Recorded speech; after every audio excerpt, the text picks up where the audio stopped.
Before we begin again, I'd like to take a moment to sincerely thank Jean Frazier, whose generous support has enabled the Filson and MESDA to bring this group of exciting scholars together, advancing the missions of both our organizations through the creation and sharing of new knowledge and perspective on our past. Echoing what I said last night, for those of y'all who are here, the papers on this panel exemplify what this conference is about. Breathing new life into the ideas and eras that have been at the core of the Filson's activities for 140 years, showing us the continued relevance of this past to our present and future. Introduce our speakers. Leah Lane is a Mount Sterling native and graduate of the University of Virginia and Winterthur. She brings back home to the bluegrass professional experience at Cowan's Auctions, Colonial Williamsburg, the Cincinnati Art Museum, Preservation Virginia, and currently as a curator at MESDA. Her paper today is entitled After You, a copy of the Emigration of Daniel Boone and the Development of Kentucky's Visual Mythology. Mark Allen Mattis is an assistant professor of English and internship program director at the University of Louisville. He holds a PhD from the University of Iowa, and his work sits at the intersection of literature, paleography, and settler colonialism. In addition to convening numerous conferences and holding fellowships from most major early American research libraries, he has published Handwriting in Early America, a Media History. His paper today is entitled Trees and Text, Indigenous History, Material Media, and the Logan Elm. Leah.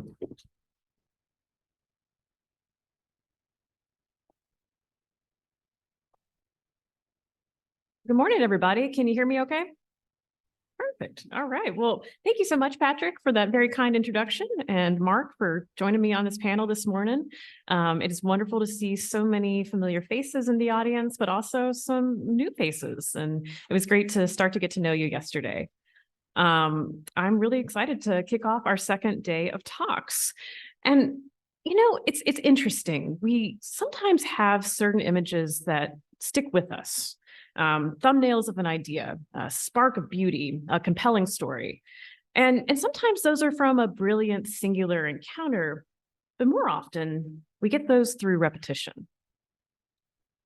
I'm making you participate, much like Carrie Ann yesterday. All right, how many of you guys have seen this painting before? All right, excellent. I took a bet here that would be a substantial number. This is a self-selecting group in this room, but it is just one of those iconic American images. You probably saw it in a textbook, or just about any book that considers the white colonization of land west of the Appalachian Mountains. So in this image, we see Daniel Boone, who Carrie Ann mentioned yesterday, as set me up so perfectly. Thank you. Who strides forward as the vanguard of immigrants. Now, rifle in hand, he keeps a tight lead on a white horse on which his veiled wife, Rebecca, rides. So this is an 18th century Holy Family. Dark cliffs rise to the left and to the right. Blasted trees speak to violence in nature and perhaps in mankind. And straight ahead, looking, are the piercing stares of Daniel, Rebecca, and their party. They're looking at something just past us. That something is really a someplace, Kentucky. But, sorry guys, this is actually not the painting you thought you knew. This is a copy. The original, The Emigration of Daniel Boone, by George Caleb Bingham, has been at Washington University since 1890. This nearly contemporaneous version, by the equally prominent artist, William Tyler Rainey, lives down the road with the DAR at Duncan Tavern in Paris, Kentucky, and it's been there since 1942. Two immigrations, two artists, one subject. Daniel Boone, a man whose gravitational pull has made his likeness a veritable shorthand for the settler experience. Shorthand with monumental shortcomings. This powerful image, so seared into our consciousness, is seductive in its simplicity. But we all know it's not that simple. That's why we're here today, to have these discussions. The mythology of Boone and immigration obscures the reality of 18th century Kentucky. It was a contested landscape, upon which indigenous powers, including the Iroquois, Shawnee, and Cherokee, fought to maintain their way of life from each other, and also from the rising tide of Anglo settlers pouring in through every crack. It was a landscape immediately shaped by enslaved individuals who cut trails and faced the same perilous physical threats encountered by the oft-celebrated Boone and Company. None of that is visible on the surface of Bingham's Emigration of Boone or the William Tyler Rainey copy. In my time with you today, we're going to unpack the transformations of Boone's visual mythology, how we got to that shorthand and its shortcomings. Rather, I should say mythologies. As we will see, there were many myths of Daniel Boone. The truth of the man, just as the truth of the historical event, isn't the point.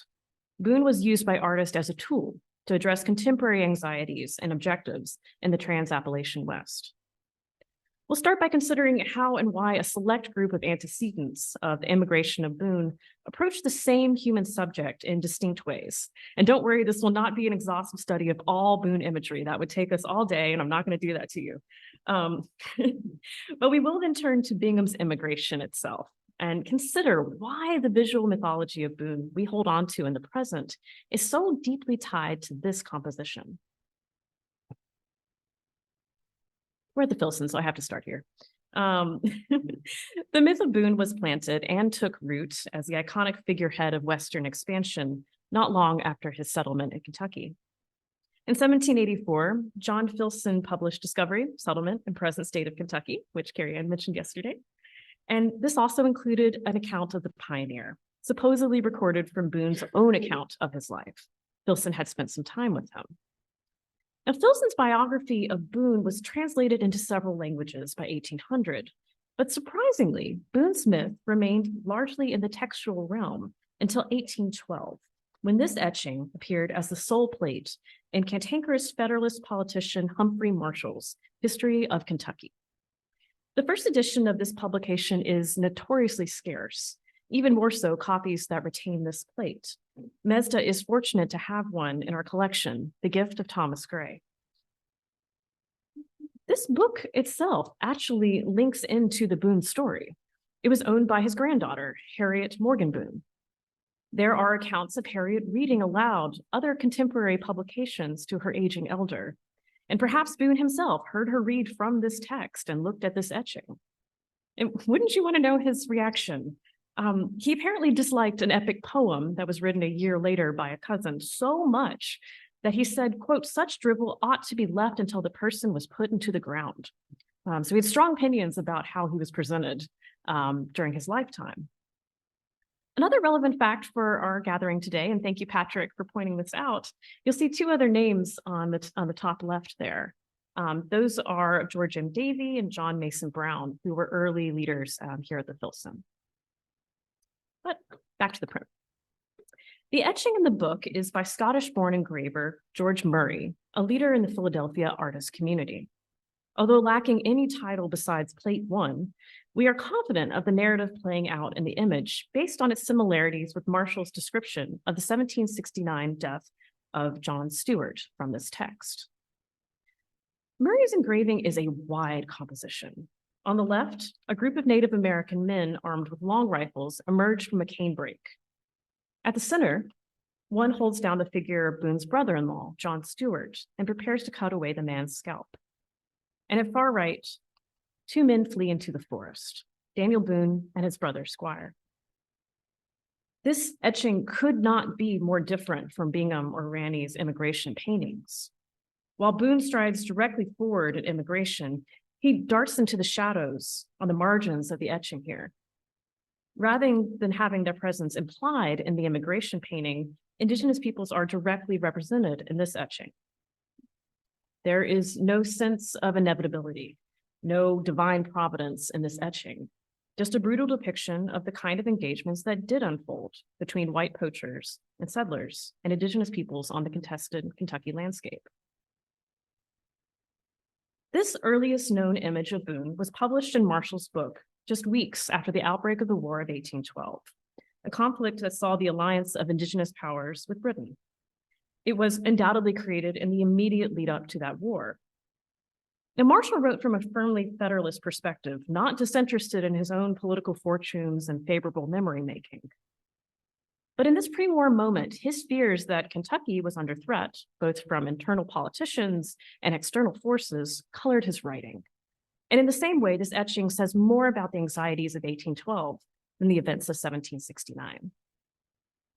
I find the formation of the native figures, long rifles shoulder to shoulder, reminiscent of a British regiment in battle, rather than a close chase after three poachers in the wilderness.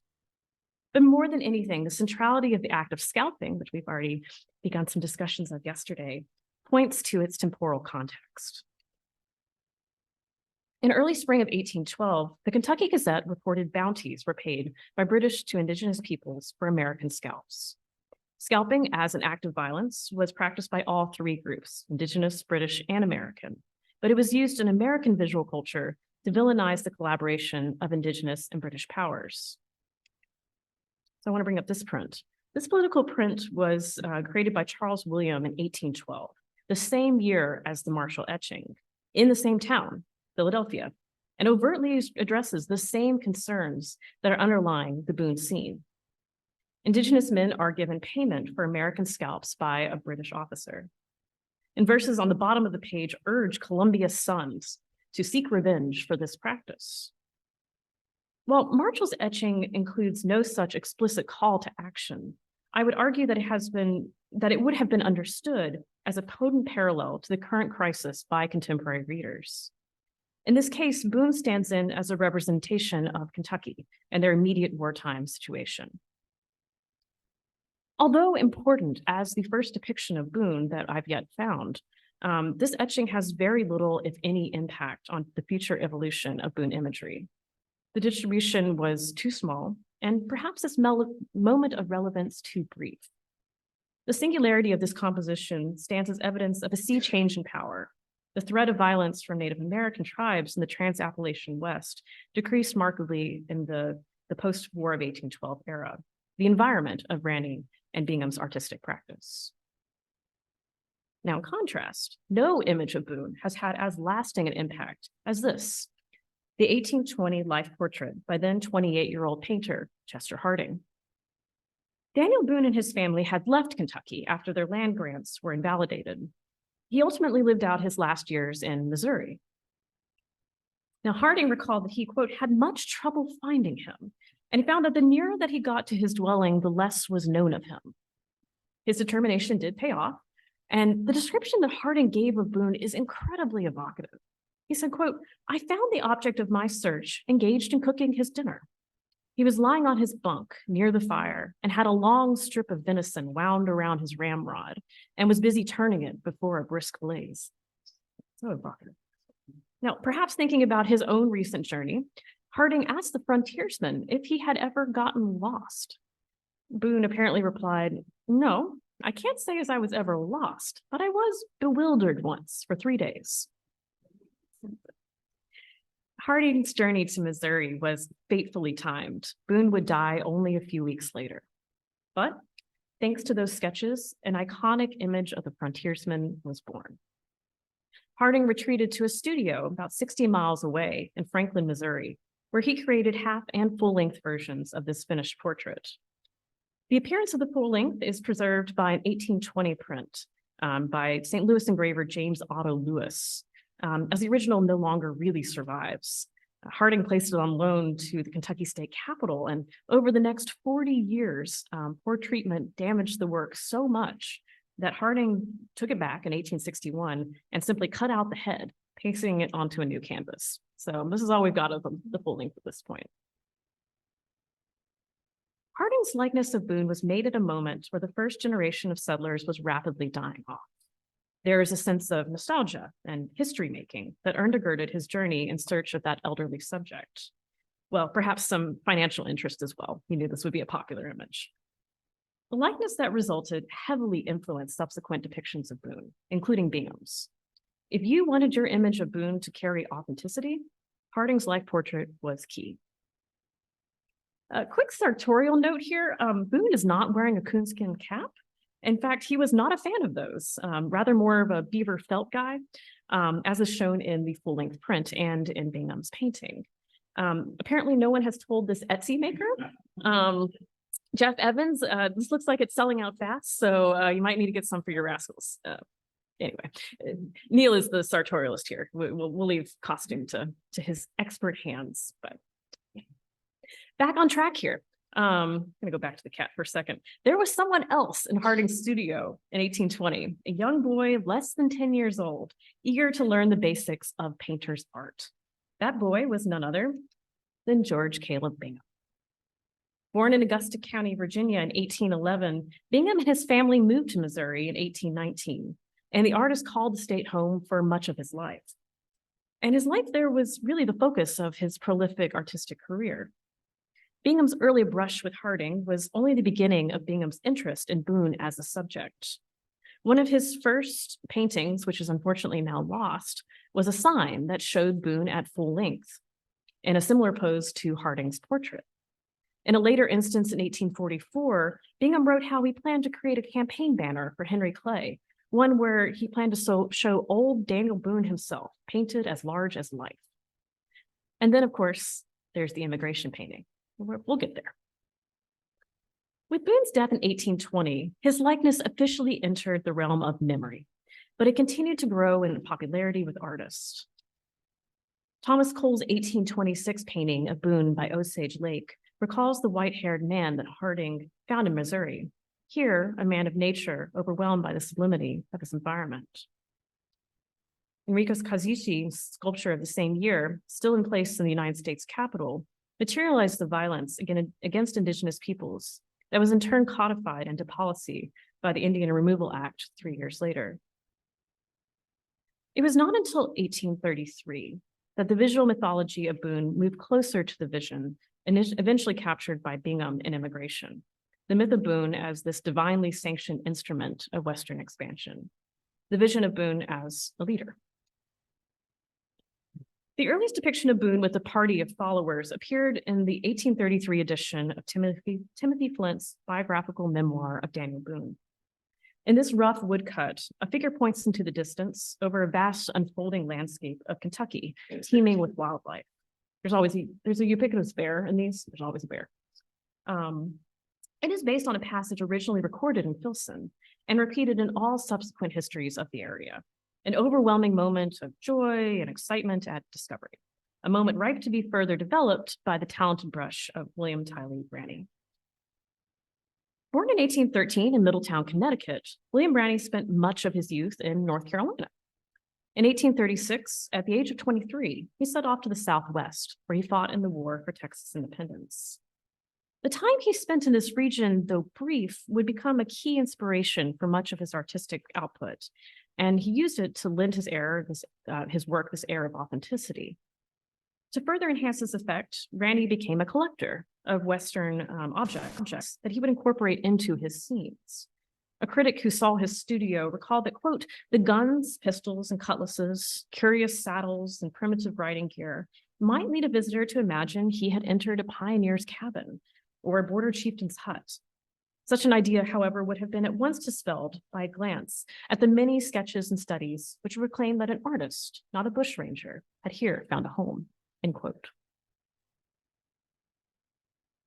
And Scott and I were talking about this one earlier. In 1849, Ranney created this sketch, which is just down the road at the Speed Museum, in reparation for his painting, Boone's First View of Kentucky. Boone is standing in the center of this group. He's decked out with a host of Western accoutrements that you can imagine hanging around Ranney's studio. What's key here is Boone's context as a leader of men. We have to spend a moment casting our eyes across this group to determine which is actually Boone. He's not the man who's pointing into the distance. He's actually there at the center. He's shown as a democratic leader among his fellow men rather than above or before them. And it's actually not a moment of strenuous activity. We don't see the effort it took them to reach this precipice. It's as if these men are, as Filson described Boone, an instrument of divine providence, a purpose, to claim a wilderness of promised land. He's a Moses figure. This was a very popular painting. It was purchased and printed as the frontispiece for the annual bulletin of the American Art Union. And founded in 1840, the American Art Union was comprised of members who paid a $5 fee and in return received at least one engraving a year, an annual report, and most importantly, an opportunity to win an original oil painting through a lottery system. The union purchased and produced prints by both Ranney and George Caleb Bingham in the late 1840s and 1850s. Ranney continued to play with the theme of Boone and passage through the mountains in his later work, including this 1852 painting of Squire Boone, this is Daniel's brother. crossing into the mountains with supplies. The isolation of this figure of Squire mirrors the solitude of Daniel in this moment, and we sense this danger of being alone in an unfamiliar landscape. Ranny was clearly fascinated by and actively toying with this image of Boone in the late 1840s and early 1850s. He and George Caleb Bingham were both at or near the height of their fame when Bingham's Emigration of Daniel Boone was painted in 1851. Both artist works were distributed to households across the expanding United States through subscription prints and widely exhibited in major cities. They undoubtedly knew each other and, to a degree, competed with each other. Why would Ranny copy Bingham's Boone composition? And how do we know that Bingham didn't copy Ranny's painting? Now, fortunately, preparatory drawings, like this one of Flanders Calloway, survived by Bingham. The artist had this way of working where he directly transferred his sketches onto a final canvas. And there's a one-to-one, come back. There we go. There's a one-to-one size correlation between the study and the final figure. So it was Bingham who was working out this composition, not Ranny. His had to have come first. So Bingham is the trailblazer here, but there's still something off. Ranny didn't seem to exactly copy Bingham's painting. It's in those differences that the story gets even more curious. On April 12, 1851, a New York reporter remarked that they had seen Bingham, quote, finishing a large work representing the immigration of Daniel Boone to Kentucky.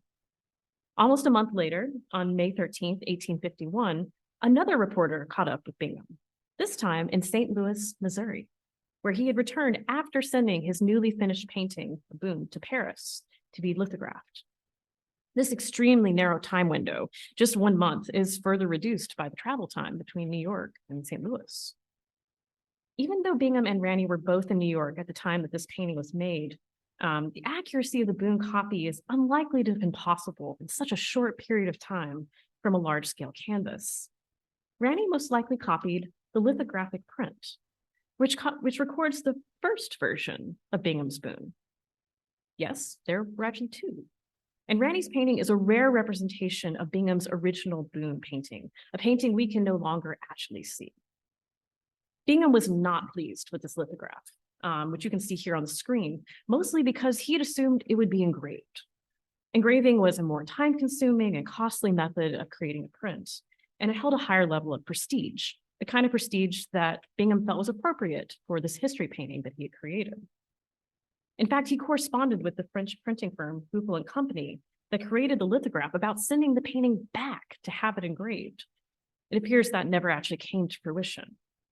By 1852, Bingham did have the painting back in his hands in Missouri. Sometime after return from France, he made modifications to the canvas, creating the version that we know today.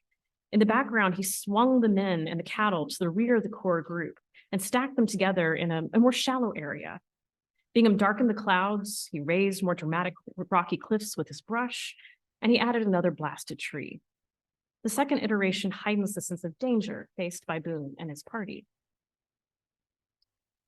Although Bingham repainted the middle and background of the Emigration of Boone composition, he left that figural core group largely intact in the second version. And wherever there are differences, Ranny's painting, without exception, follows the lithograph. So here we have all three. The lithograph after the first version is up at the top, the Ranny painting is in bottom left, and the repainted Bingham is on the bottom right. They have the full span. The provenance of the Ranny painting is a little bit murky. It may have been sold as part of an auction of the artist's estate in 1857. There's a catalog for that sale. It lists a Boone with party among the lots. But as we've seen, this is not the only time that Ranny is playing with the image of Boone.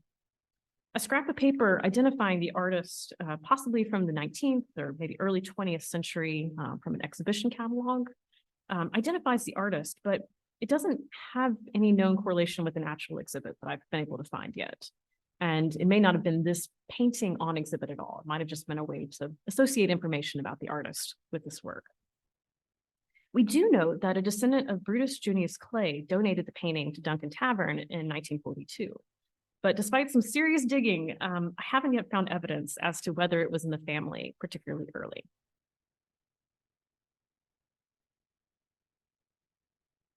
There we go. With the ubiquity of this painting in the American canon today, it is natural to assume that Bingham's Emigration of Boone has always held that rarefied place, and that it was an obvious composition for Ranny to copy. This actually isn't the case. Aside from his brief time in New York in 1851, the limited distribution of this lithograph, and its regional attention that it did receive in St. Louis, it actually receded into obscurity relatively quickly. Although it was donated to Washington University in 1890, it was not reproduced in a publication until 1917 and was not part of a national exhibition until 1934. So why did Ranny copy Bingham's lithograph, devoting time and resources to something that wasn't imminently saleable and wasn't the canonic image that we now think it is? Well, perhaps it was simply to learn.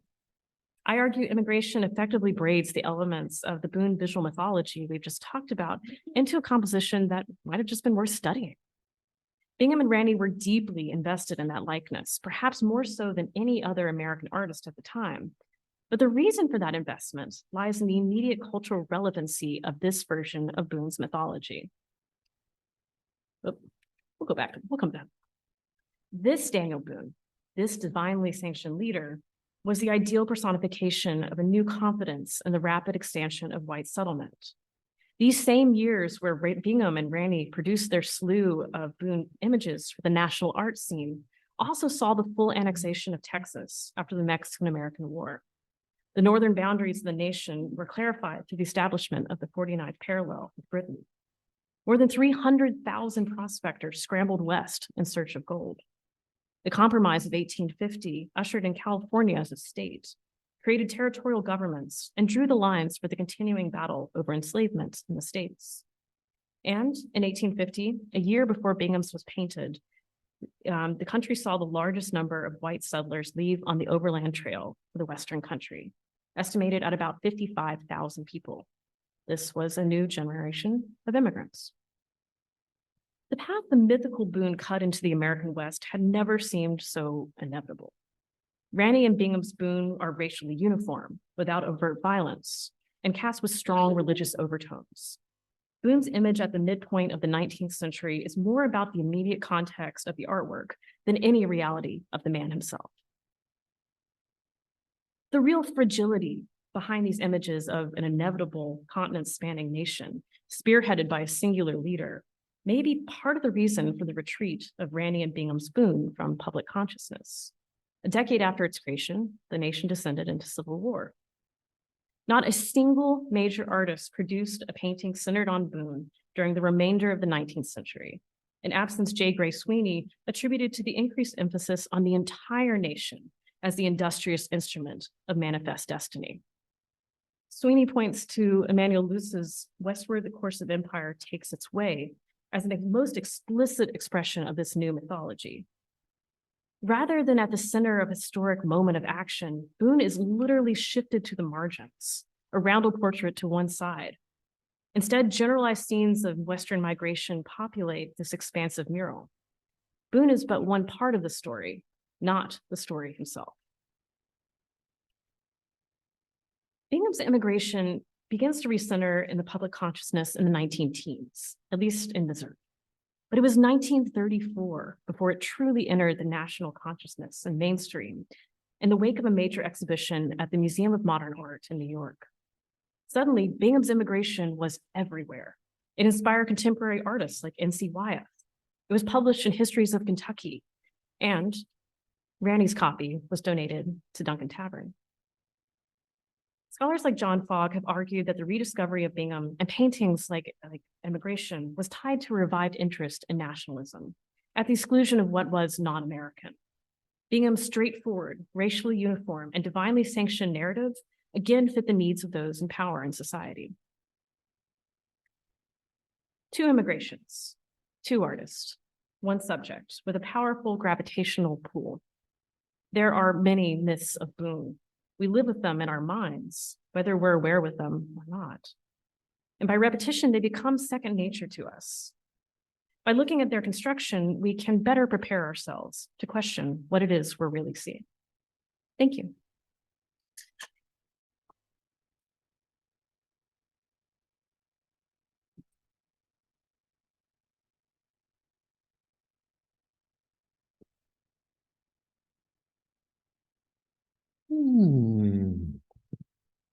Scott, if you could just slip a cat slide into my presentation, that would be great. Done. Hello, everyone. Thanks for coming out this morning. Thank you, of course, to Patrick and Daniel, the co-organizers, for convening us, soliciting us, and a special thanks to the Filson Historical Society for being such a strong supporter of my work over the years. I'm here at the University of Louisville and couldn't have done it without you over these last 10 years. Seriously, thank you so much. So this presentation is not mine. Wrong way. What did I just do?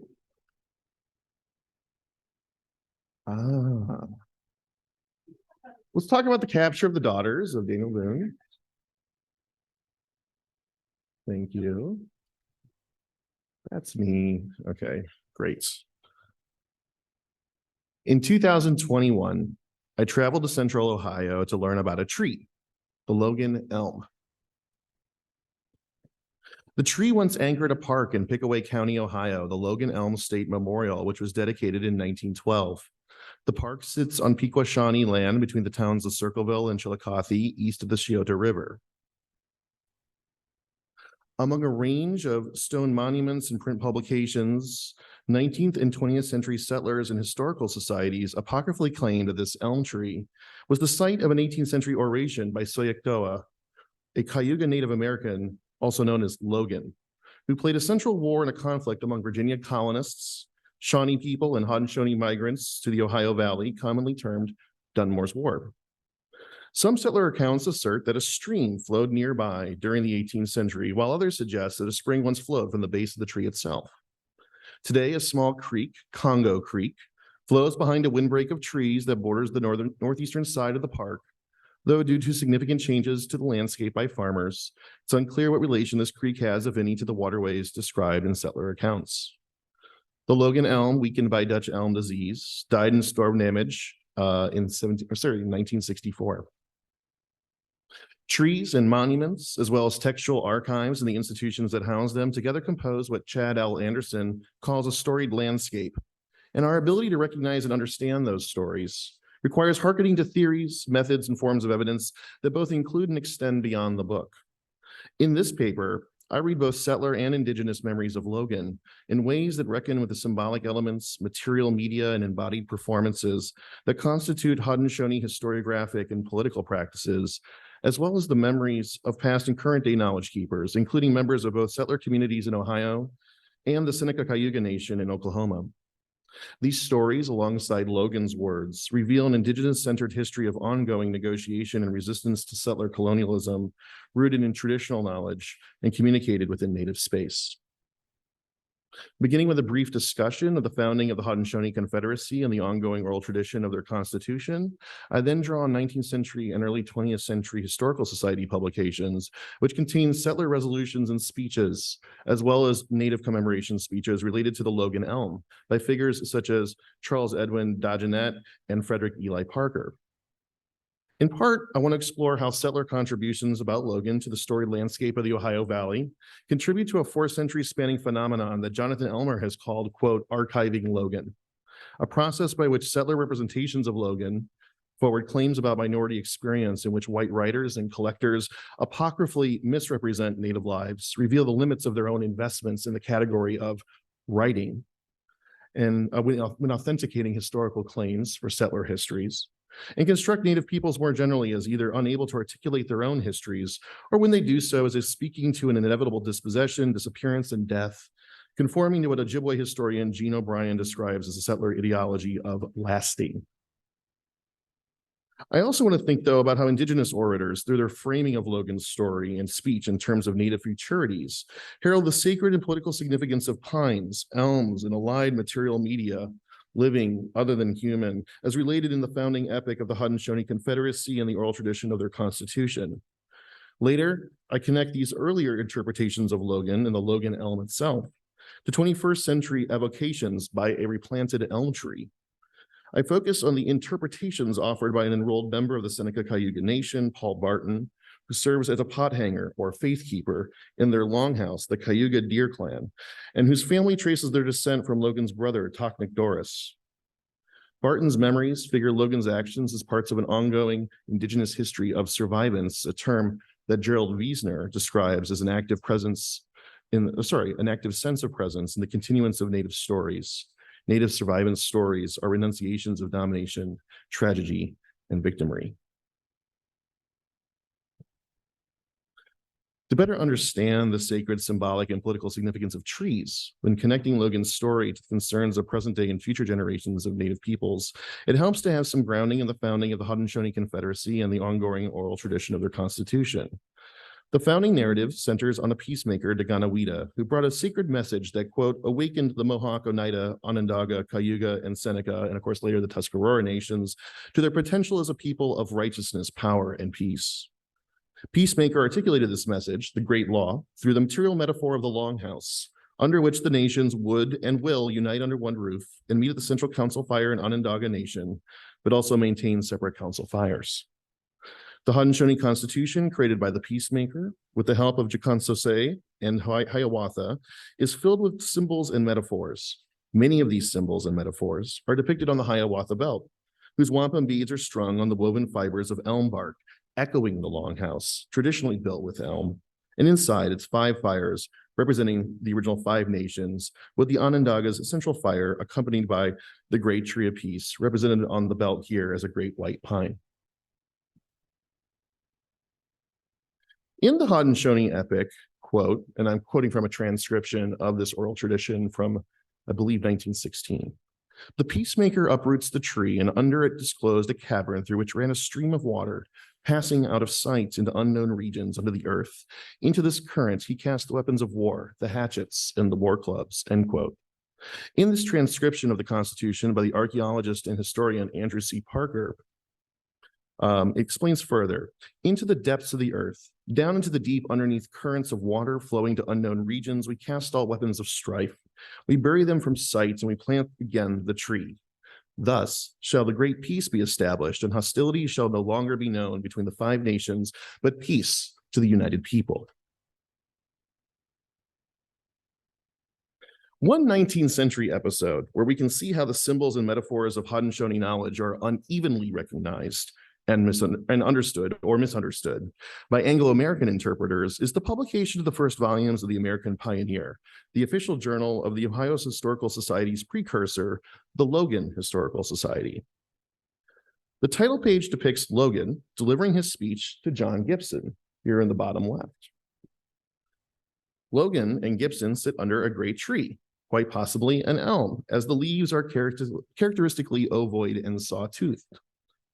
Logan's bow, broken arrows, and rifle stock war club with spike sit by his right side. Gibson holds a peace pipe. A stream flows nearby rather than underneath the tree. And alongside these parallels with Haudenosaunee history, one might also notice a common settler anachronism. The Plains Indians' teepees in the background. Whoops, wrong spot. Also concerning is a bit of archival apocrypha figured as Indian writing. A wampum belt, the presence of which is never mentioned in 18th century records of Logan's speech.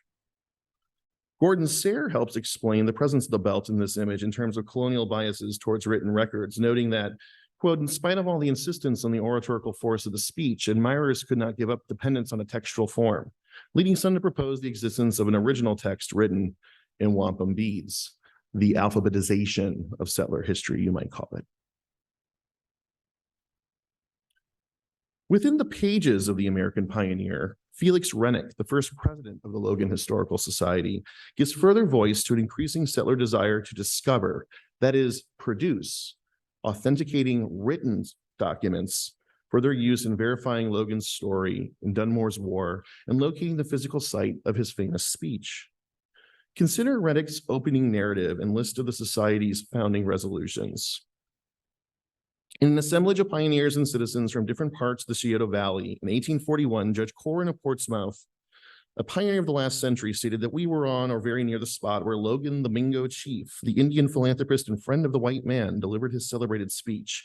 Coring concluded by proposing that as if listening to the speech, we uncover and resolve ourselves into a society, and being thus organized, we unanimously resolved that we will erect a monument to the memory of Logan's worth on the very spot which the best evidence we may collect shall designate as the one on which his speech was delivered. That his speech, as given by Thomas Jefferson, shall be fully engraved in gilt letters on said monument, which shall also bear the name of that great patriot who preserved that speech for us, in notes on the state of Virginia. In the base of the monument shall be deposited copies of Jefferson's notes and the Declaration of Independence and the constitutions of the states and the United States, the previous proceedings of the society, and the name of every member thereof. That is a fat stack of racist political philosophy. Weighs on you. Notice how the society's resolutions figure the writing of settler history as at least co-eval with the oration itself. In this way, Logan's speech as a datum of settler history is a literal base upon which a narrative of U.S. national founding is erected text by text. This hierarchical monumental narrative is simultaneously circular, quote, the previous proceedings of the society in the name of every member thereof, end quote, cap the edifice of the founding, repressing their role in authoring the textual narrative whose telos is themselves settlers, rather than anything about Logan at all, lasting, disappearing. Rennick and the founders were not content, however, with narratively relegating Logan to being a figure of lasting. In the fourth resolution, they would propose that we use our best endeavors to ascertain where the remains of Logan lie, and if found, we will remove them to the monuments or do such acts as shall prevent the place of their repose from being forgotten. As if unconvinced that Thomas Jefferson's figuration of Logan in Notes on the State of Virginia would not by itself be enough to warrant the Logan Historical Society's founding narrative, the fourth resolution of disinterring the bones proposes a literal desecration, an unsettling of continuing Native presence in history and on the land of a Logan in, quote, repose. Literally disinterring his body and burying him again figures Logan as forever bearing witness to the death and disappearance ventriloquized by the very settler histories of his speech that formed the basis of the monumental object of his circularly forced ascent. When revised the sentence for the book. Kind of like it though. By the late 19th century, the hunt was on to identify the exact location where Logan gave his speech to John Gibson. Consensus coalesced around an elm tree in modern-day Circleville, Ohio, and in 1912, the tree became the central feature of the newly founded Logan Elm Park, now called Logan Elm State Memorial. Attendees to this dedication included members of the Pickaway Historical Association and the Ohio Archaeological and Historical Society, later the Ohio Historical Society, now the Ohio History Connection. Native American attendees included graduates of the Carlisle School and members of the recently formed Pan-Indian Activist Association, the Society of American Indians. These attendees included Angela Decora, Rosa LaFleche, and Charles Edwin Dagenet. In a commemoration speech by Mary McMullen Jones, president of the Pickaway Historical Society in Central Ohio, Logan's story was told once more. John Gibson returned from Old Chillicothe with Logan's message to the white men. And here under this great elm tradition says, it was read by Gibson to Lord Dunmore, tradition coming down through several reliable families whose representatives still live near here, says this magnificent old elm, the largest in all the land, when then and for many years after had a fine spring flowing from its roots, and it's the very same elm under whose branches spreading then as now the message was delivered. In Jones's rendering, Logan no longer performs a speech. Rather, it is John Gibson who, through his reading aloud Logan's words from a written document, is giving credit for ceremonially burying Logan's grievances in a meeting between white men.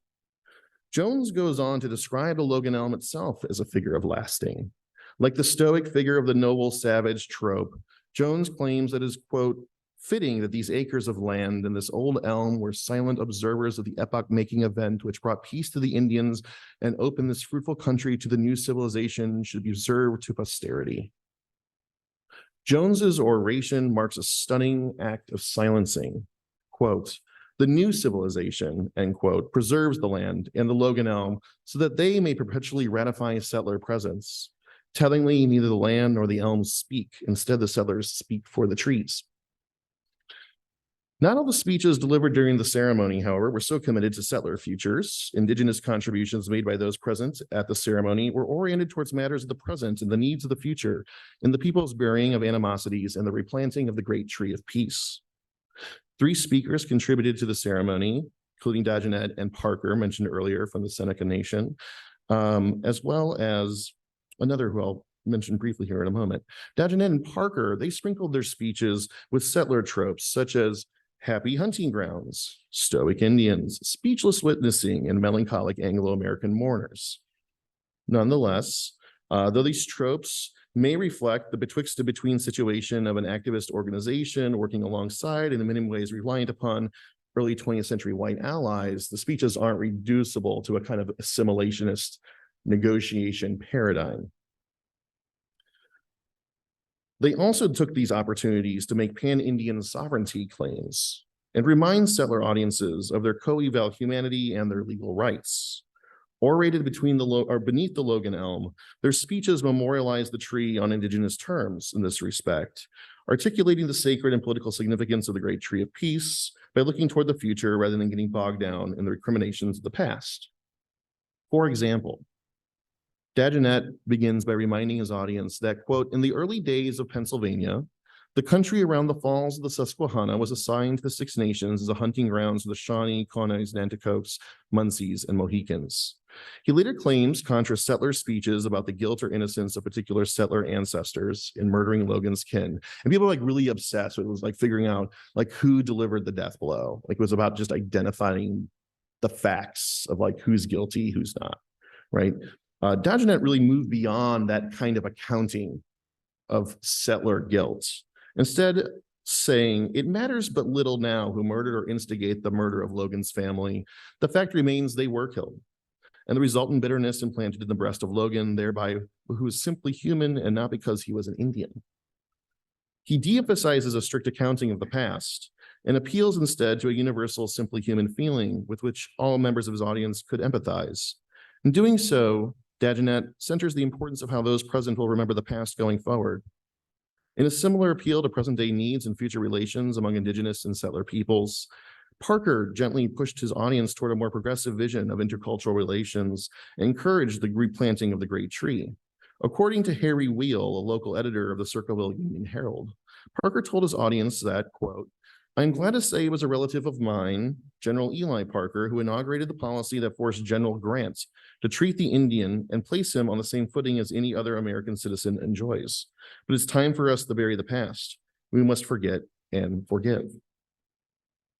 The dedication ceremony closed with a 3rd Indigenous speaker who gave a recitation of Logan's speech. The woman is only identified as Miss Calvert, Sioux, South Dakota, in the archival materials that I have located. How different, though, imagining Miss Calvert delivering the speech, how different must Logan's speech have seemed to those whose sense of the words were oriented towards the futures articulated by Dagenet, Parker, and even Logan himself.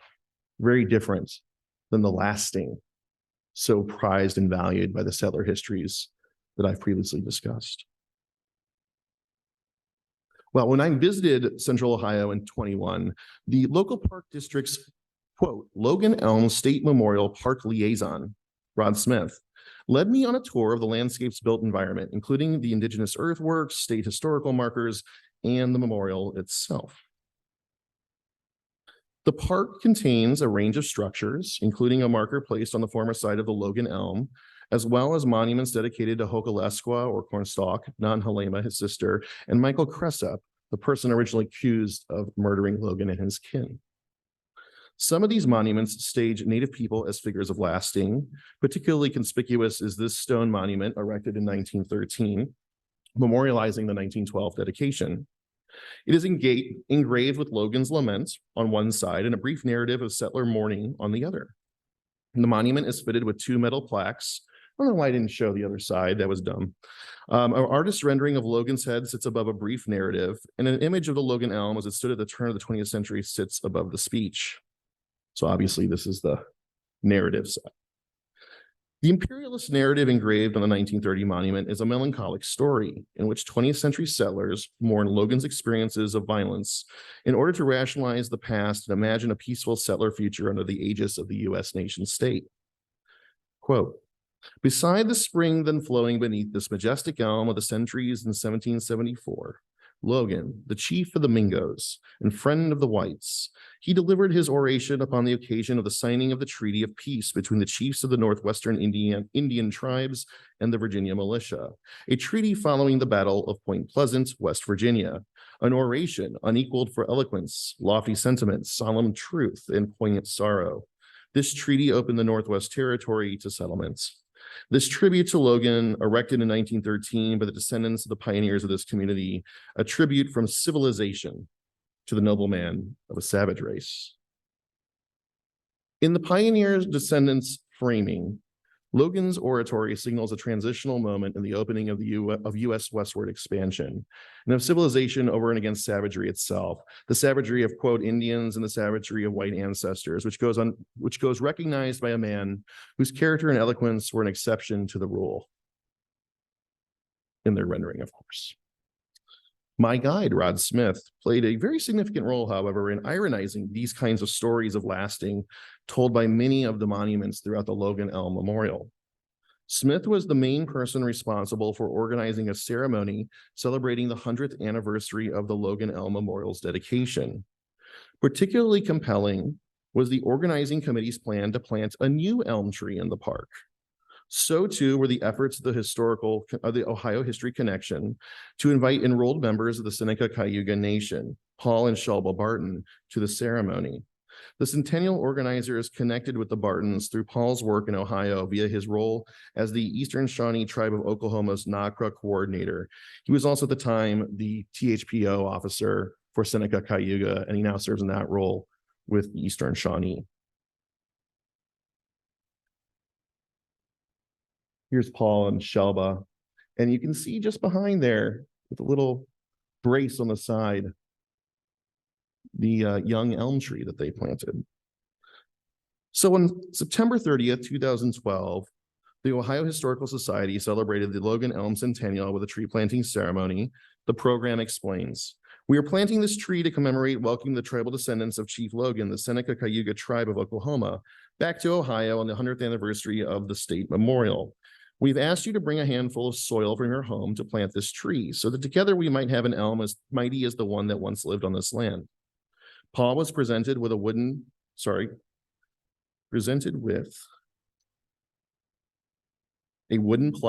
hewn from the wood of the Logan elm and engraved with its image and dedicatory message.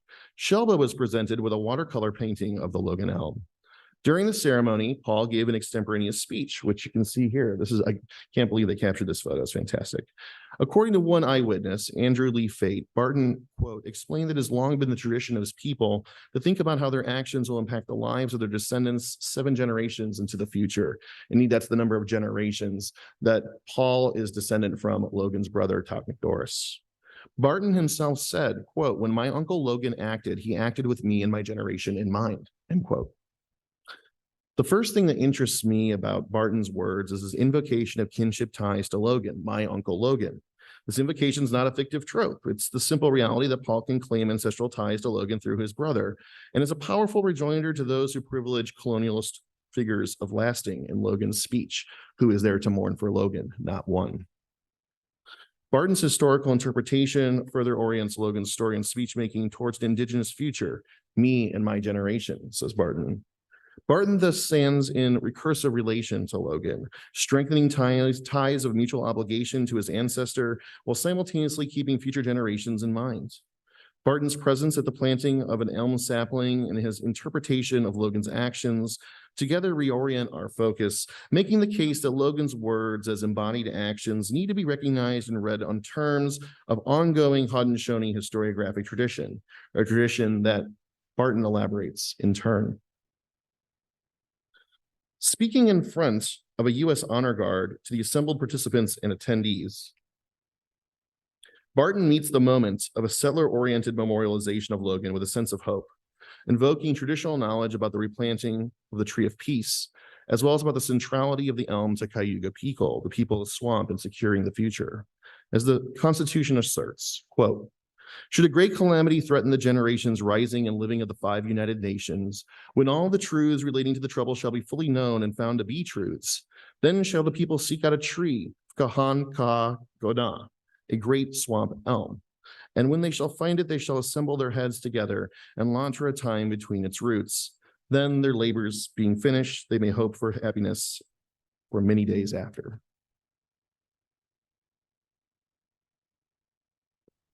All grown up. In 2022, I interviewed Paul Barton about his experiences of the 2012 ceremony and learned more about his thoughts on Logan's life and words, as well as the still living elm tree that he helped to plant. I asked, how do you feel about efforts to authenticate Logan's speech, and how do memories of Logan live on and circulate in your communities?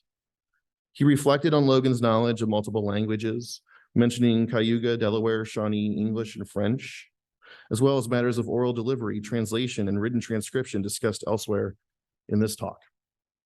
Ultimately, though, for Barton, the particulars of wording were not a big concern for him. The exactness isn't the point, he said. This focus on who did what exactly misses the whole point of Logan wanting us to move on, Barton told me. Instead, he focuses on different present-day needs, asking, quote, what is the thought process sparked by those words? For Barton, the speech and the tree evoke family memories of Logan, as well as the idea that there's, quote, value in a loss of life. Conveying his own understanding of mourning war, Barton explained all of that, Logan's vengeance, was also a responsibility to reestablish one's kin, which Barton himself embodies as Logan's nephew. Cultural knowledge keepers like the Bartons and Indigenous histories such as the Haudenosaunee Constitution help us better interrogate constructions of anti-Indigenous authority like those surrounding the Logan elm. Indigenous memories of Logan provide insight into the many ways that Native Americans shape the archives of Indian country. As such, they are crucial to developing decolonizing methods that attend to the interactions both among and beyond textual media, such as the compelling signifying work of trees, tattoos, and wampum, as well as oratory manuscript and print. When Barton describes words and trees as sparking memories, we were reminded that Indigenous historical media are often animate, evocative. As such, they require interpretive approaches that recognize, as Chad Allen puts it, that, quote, their functions and their use are not only referential, but also experiential, not only conceptual, but also physical. These Indigenous-centered approaches, unlike the colonial archives themselves, neither treat Native Americans as ciphers nor their cultural productions as irrevocably lost. Put another way, the fragmentary records of Logan's life are not only a colonial story of violence. Tracing the reverberation of Logan's actions and literacies, his words and deeds demand that we listen to Native people strategically wielding history, and perhaps the trees themselves. Thank you.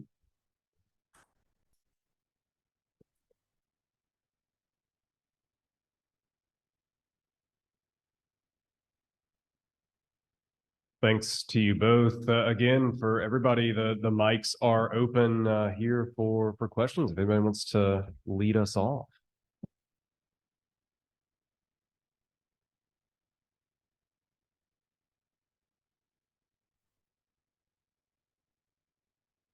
Hi, thank you both so much. I really enjoyed both presentations. Lee, I'm wondering if you can talk a little bit about the significance of Daniel Boone in like contemporary popular American culture and the role that he is or isn't continuing to play today and further into the 21st century.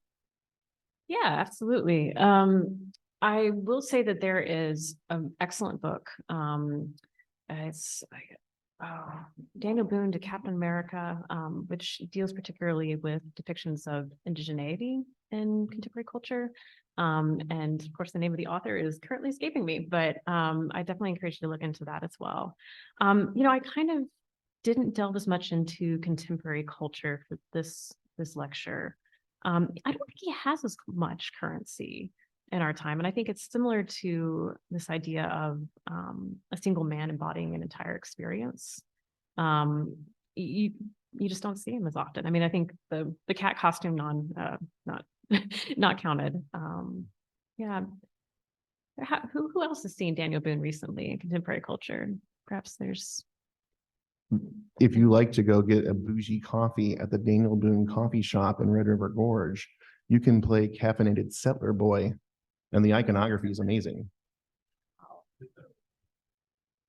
I mean, I mean, what you were saying there though, too, I mean, you see the Daniel Boone name, it's everywhere in Kentucky. I mean, it's still very much a presence in our history, and on the landscape, so.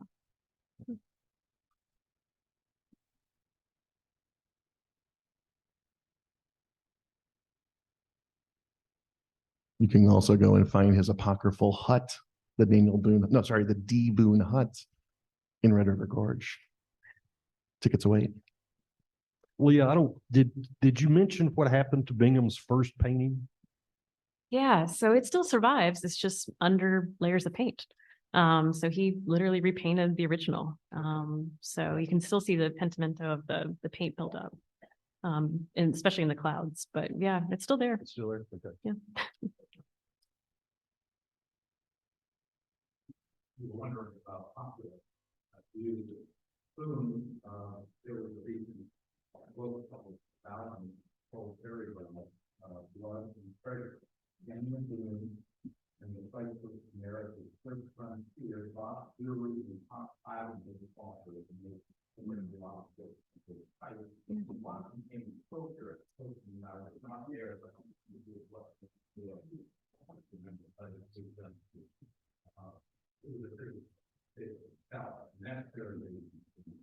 Yeah.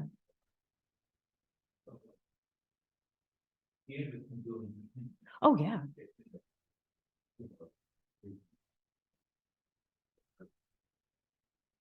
Thank you.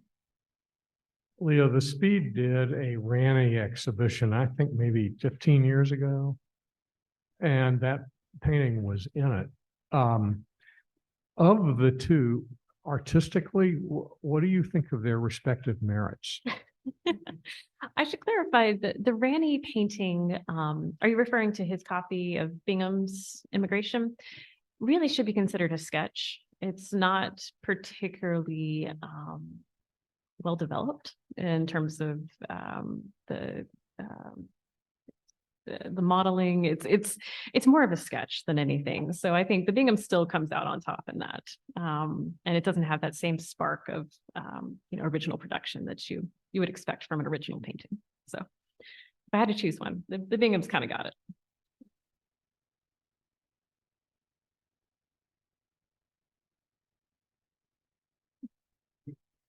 Thank you both for your papers. I really enjoyed them. And I have more of just not a question, and I just want to have an opportunity for both of you to speak together and to talk about how you're thinking about material culture in your own research.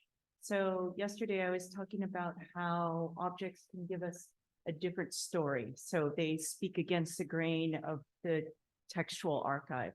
But in your papers, I'm thinking about how objects also can work to hide things or to make things disappear. Oftentimes we say in the classrooms when students hold an object from a collection, they say, wow, it's the only time we could really touch history, as if objects don't lie. And so I wanted to just give you both the opportunity to talk about how objects can indeed hide the truth. Thank you for that question. That's a wonderful one. And it really speaks to a concern that I've been having about the Logan Elm State Memorial. So, so I was telling Kelly earlier, I'm working with two of Logan's brother's descendants, Paul, but also his cousin Will, who are respectively the THPO officers at Seneca Cayuga and Eastern Shawnee. And along with another party, we're developing a script to reference and remind us and tell us in terms of native futures, the significance of what I'm calling the replanting of the great elm, the great tree of peace, vis-a-vis the planting of the elm sapling in 2012. As such, like you go up there, there's no marker indicating what this tree is, which is kind of wild when you think about, like, there's 5 separate markers dedicated to, the passing or the once living Logan elm, right? And then there's another like 15 memorial or monuments, mostly stone, about the different figures of late 18th and early 19th century Ohio history. And it would be so nice to have one indigenous centered narrative about the significance of this land on this land. But at the same time, is that a problem? And here's where your question comes in. I reached out, when I reached out to Paul and asked him, like, hey, would you be interested in this marker? Like, I just want you to look over my shoulder about the script. I'm not actually like invest all this time and energy and like this, no time or treasure demanded except for reading one email. Not even demanded, that's the wrong word. But the question is, do we even want this marker? Because if the tree is evocative, if only we have the epistemological framework to listen, then do we even need words in the first place? Just placing the words inscribed on the stone, on the land, miss the point. Maybe you don't throw the baby out with the bathwater, because people do want something to touch and to read, because they are locked into this alphabetization of history.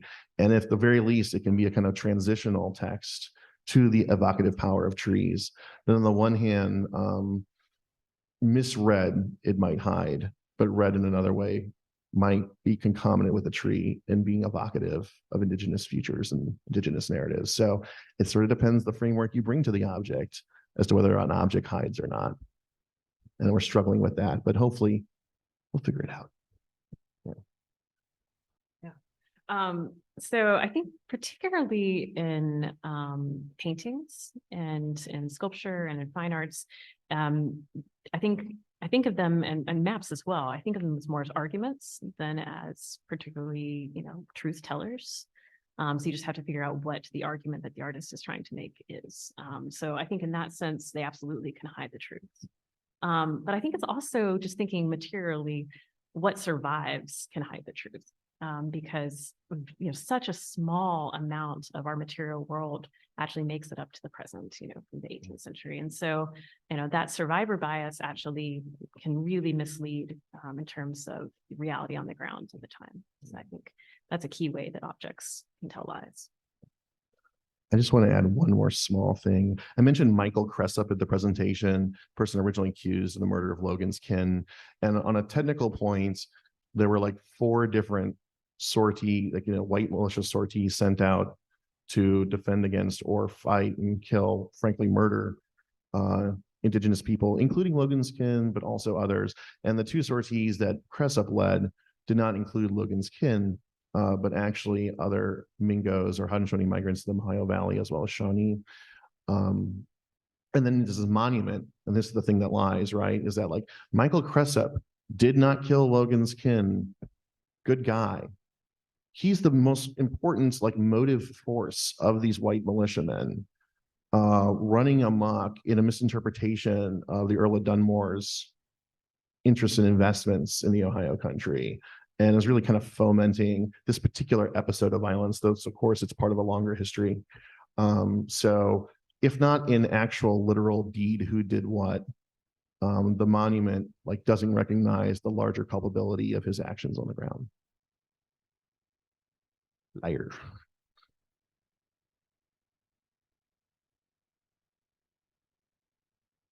Leah, last night, Humphrey Marshall's 1812 History of Kentucky came up at our dinner conversation with Evans. Yes, it does.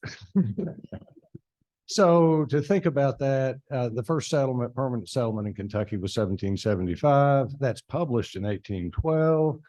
I don't know if how much later that might postdate early histories of America and the founding of the United States, but they got to be pretty close. What were the surroundings of the writing of that history book by Humphrey Marshall? Yeah, so Humphrey Marshall's an interesting character, someone I hadn't really engaged with much before doing the research for this talk, but this immediate history is a little bit more of an excuse for him to kind of tell his side of the story in contemporary political debates and his own efforts to remain in power. After this point, he actually, I think he lost office in 1811 or 1810. And after this point, he actually removes himself from political life, but he's trying to leave a legacy. So yes, it is a history of Kentucky, and it is interesting in that sense, but I really see it more as his personal project. But someone may have spent more time with that material than I. There was a book published a couple of years before his that was also about contemporary Kentucky history. So this was in part a reaction to that. What about the Spanish? Is that integrated here? Absolutely, absolutely. So Humphrey Marshall was very active in calling out people that he felt were disloyal. And so he made that kind of his thing, which made him very unpopular. I think that is the context around this as well. He's trying to get things into print. I mean, that's what we're talking about, like putting things into words makes them lasting in a way that Humphrey Marshall was intensely aware of. Yeah, I think that point there about the power of words, something to, Indigenous orators adopted and adapted to in those 20th century orations. They knew that these speeches were going to be printed in the Ohio History Association's journal. And so they were looking toward a kind of epistemologically recognizable posterity a la writing, because they knew that what was going on in those like embodied performances would be lost on some of the audiences, though not others, of course. Spending for vast returns is Whitman put it once.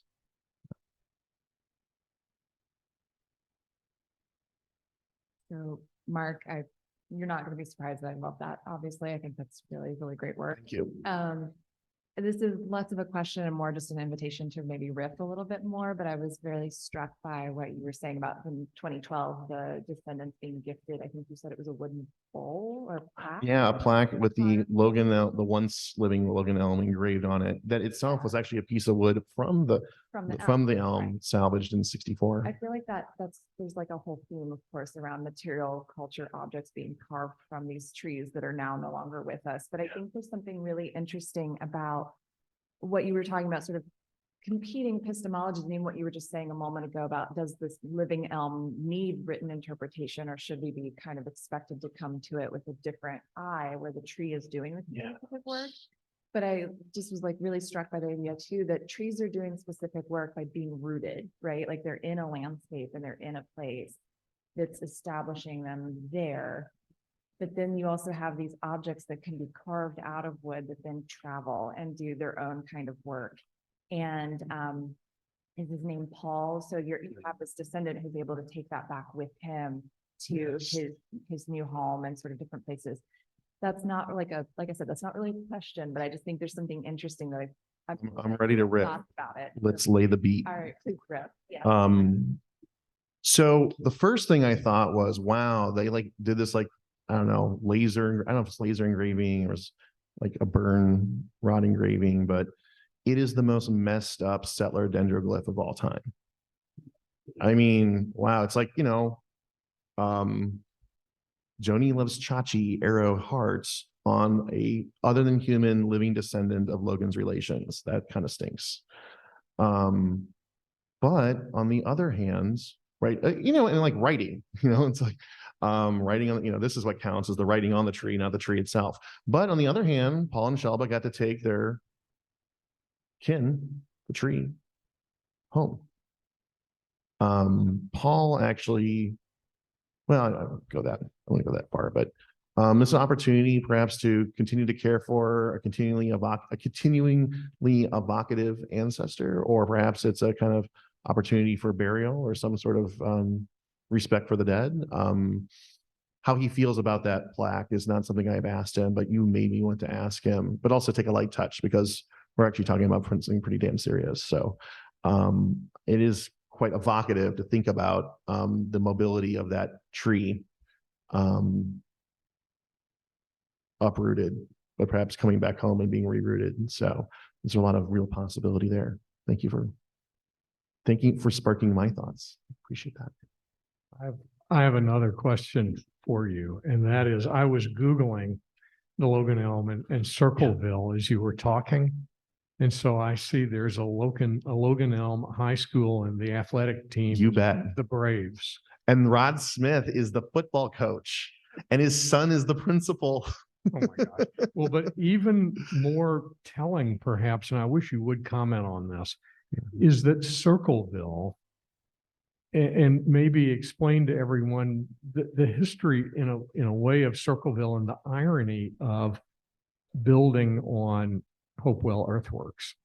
Yeah, Circleville refers to the mound structure or the earthwork structure around which the city was built, architecturally responding to the presence of this conical mound at the center, which then of course gets raised and turned into the town square, if I'm remembering correctly. So you have this kind of built environment overriding of the land. If we take seriously the idea that earthworks are in kind of material inscription, or to go so far as to say indigenous writing system, non-alphabetic, of course. So yeah, like if the land is a storied landscape, this is an attempt to overwrite a story. But as some good faith actors, or at least apocrypha making settler boys who didn't know what they were doing, nonetheless yielded was a kind of caretaking that extends into the 21st century, even if the mounds in Circleville proper are no longer there. There's still many around. Some are well tended, others not. I must admit, this is actually kind of just, I don't know, a little disturbing, a little surprising. I try to forgive myself though, but when I first visited, I was invited by a particular person whose name I won't share here, gave me many people gave me some tours of the landscape, and one was like, just come on this rise right here and you can kind of see the whole area that we're going to drive around and check out some stuff. And I looked down as I got up on the rise, and there was a little marker indicating that I was now standing on an earthwork. I was like, damn it, let's not do that. Let's scurry back down. I think the sod's pulling up. Come on, you know. But it's sort of an odd situation where you have these people who are dedicated caretakers and also got some ways to go, right? And so I think that idea that we're not overwriting anymore is not true. I think it's kind of representative in that little anecdote that we're still messing up, even if we're trying to act in good faith. We can do better. I've got a bit of an observation and then an invitation for Leah to riff. I really appreciated you framing all of these depictions of Boone in this sort of a transcontinental expansion moment of the late 40s and 50s. And, you know, when you showed the sculpture in the Capitol, it reminded me so much of the reliefs on the Boone grave in Frankfurt. Whether or not Boone is actually there, Right. open question, right? But the artwork is there. And it made me think about that cemetery as a whole for the first time. Because, you know, Boone's over there on the side of the cliff. But then the center of the thing is the military monument with all of the Mexican-American war graves of Henry Clay Jr. and all the 2nd Kentucky officers that got overrun at Buena Vista. And the big tall monument there lists all of the militia officers killed at Blue Licks and everybody killed at, you know, in the War of 1812. And then the pinnacle of that is all of the Kentucky officers who were killed in the Mexican War. And now I understand this contemporary obsession with Boone at this moment. And all of a sudden that cemetery fits as a piece now. Thank you. Yeah. Well, I mean, that's the exact moment that disinterment happens. Yeah. Is I think 1847. So I mean, this is contemporaneous to that. And there's, you know, quite a lot of hoopla in the reinterment process. And actually, yeah, absolutely. Yeah, I think that's really interesting. All at once. But yeah, so I just wonder, like, if you could expand on, are there other sort of sculptural depictions? Or you could talk about the Capitol sculpture and things like that, you know. And I think it's very fascinating. You show this pivot between the Boone fighting images and the Boone leading images. These are that shift is happening then. Yeah, I mean, the relief sculpture at the Capitol could be should be an entire presentation of itself. And so I purposely did not go too deep into it because it deserves a really full explanation. But that is being done, you know, in the moment where, you know, in that same building, there are discussions about the Indian Removal Act that are happening. This is a Jacksonian image.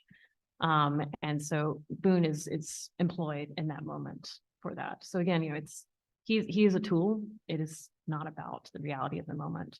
But actually that image does get repeated over and over. That sort of scene of him in combat with an Indigenous person. And later on, that actually I came across just a couple days ago, another woodblock from kind of a late 19th century history of Kentucky, where that Indigenous man is replaced with a bear. And like it's exactly the same composition, but instead it's a bear. And so you see just kind of this, there's a lot to unpack there. I have a question for Patrick. When will you be publishing Leia's article? Don't answer. I was just actually sitting here this morning thinking how amazing this massive double issue of Ohio Valley history is going to be. So thank you so much for these amazing papers. They were so compelling. I was like enthralled. There's 3 words that keep circulating in my brain. It's memorialization, memorization, and mimicry. Like I see them all kind of like operating in how you're discussing things. And I'm reminded one of the most sort of like popular speeches for school children to memorize was the Logan lament, right, in the early 19th century, which then made me wonder with Leia's analysis, there's so many craggy trees in those paintings. There's so many sort of broken trees. And it's also depicting this like performative act of colonization.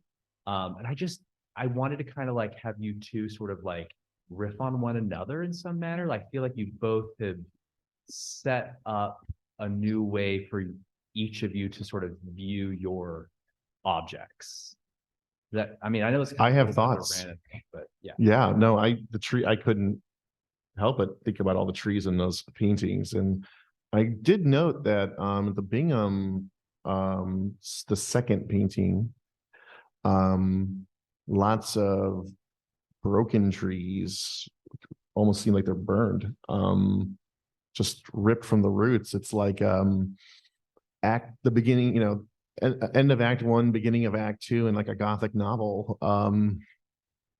Rochester was a bad guy. Boom, just a tree, right? And so, I bring up the Gothic just because it made me think like maybe there's some sort of play here on Gothic tropes. There was dark clouds, right? Of course, like the Gothic horror is this, the savage that haunts. But of course, it's also, in the case of the recitation of Logan's lament by school children, a melancholic, the still settler justifying response to the horror perpetrated by settler ancestors. So I was wondering if you might talk a little bit or have a chance to riff on the difference in the trees or the difference in like tone between those two paintings. One is pretty cheery, the other has a certain somberness to it. And I think that was a deliberate, that shift was very deliberate on Bingham's part to make it more dramatic. Blasted trees are kind of a trope in romantic paintings, and that's definitely fitting in that sort of landscape tradition. Bingham actually plays with that same landscape and that same background in another painting that he does about a year later. Where it's essentially that same background, but it has a deer in the middle rather than human beings. And so, he's relying on sort of these really evocative, performative, dramatic, natural scenes to deliver that same idea. So, yeah, trees in general. So, in the Capitol relief, there's actually a tree that frames that one as well, and that one is engraved with the date of the supposed event. So you're seeing trees as a framing device there as well. And the first version is definitely a lot softer on the sort of drama Gothic element, but I actually think it's interesting. We think that the Bingham painting is really a conflation of 2 immigration events, the 1773 and the 1775. The 1773 one, I think actually is more represented in the first one.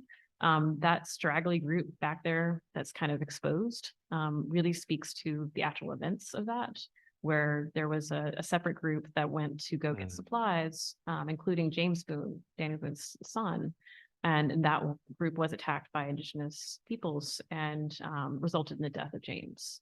And so I think that exposure, that kind of, I might be speaking to that particular event. I like that a lot. I was going to take that in a really different direction, but knowing that the foregrounded Zatz trees potentially indicate 73, and then 75 is encountering this previous failed bid, does sound the more compelling thought. But I still want to share the idea that you know, like the dark and bloody ground mythology, you know, there are these prehistory myths and of course visual representations of them as well, wherein the land is not being cultivated, the land is not being used to produce value a la European norms of property relations. And if you see this lack of fecundity in the foreground into which Boone is entering, they're going to make it fecund by virtue of their plowing of, as Henry Nash Smith put it, virgin land. So yeah, we're bringing that musketry and fertilizer, make those trees grow again. So there's something there. And the light in that painting is especially evocative of that. You have sort of light in the background, the center portion is extremely dark, and then they're stepping into the light. So there is sort of that sense of progression over time. Yeah. I like how, can we get you to riff on is just a whole line of questioning, but I think where you were going is kind of where I was going to ask to go further. I'm just thinking a lot, you know, in terms of the paintings, I think, you know, the Gothic and the Romantic, but there's this element, of course, of the American like landscape sublime kind of in there. So this kind of fearfulness in the landscape, but then also combined with, as you notice, the kind of at the beginning, the religious imagery, right? Like it could be a flight out of Egypt or, you know, and something like that. And I'm thinking a lot about these religious tropes. You know, we're here to talk about material culture, which to me, what comes to mind first is, you know, things that people make. But I'm really thinking a lot about these relics of the natural world and thinking also about things like this that have ended up in the Filson's collections, pieces of trees that have some kind of significance. And so I don't know, is there a subset? I guess this is a question for everyone. Is there like a natural material culture subset of the work we talk about? And so I know I've bundled a lot of things together there with relics and religion and nature, but if that gives anyone anything else to riff on, great. If not. I got it. Here it is. We're coming back to Benedict Anderson, and this is the material culture studies / visual culture studies insight into how later generations produce the varnish of the new nation's antiquity. Those are like basically Anderson's words. This idea that we can produce the relics, produce the signifiers of a history that extends back into time immemorial, even though this cultural form / political form called the US nation is super new. So yeah, it's about producing a usable past for imperial ambition going forward. Absolutely 100%. Still doing it. By the way, another thing they made out of the Logan elm was a gavel for like the local judge. Yeah, so law motivated by the relic of antiquity. Yeah. And I'll just add one more thing there. I think you know, relic culture in general is indeed a subset of material studies you can get into. And it is peppered throughout our history. There's this really deep desire to have a connection to the real, and a physical connection that, you know, can be moved around to the point about the plaque as well. So, you know, especially Civil War related materials, you see a lot of natural elements get repurposed in that way. Well, thanks everybody for a really fantastic panel and conversation. A round of applause for our presenters.